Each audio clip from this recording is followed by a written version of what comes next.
To fix camera app doesn't automatically start in photo mode on Samsung Galaxy S24 Ultra, you have to make sure that the camera mode setting is not set to pickup. To do so, open camera app and then tap the setting icon at the top left.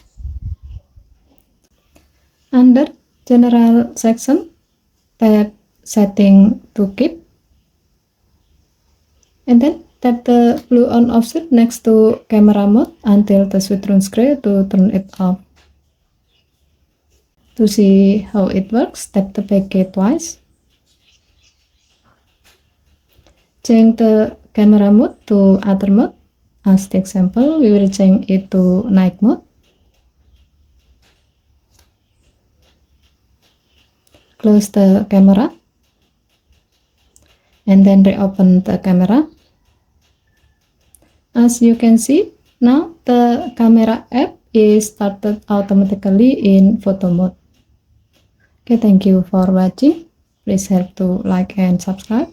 Have a nice day.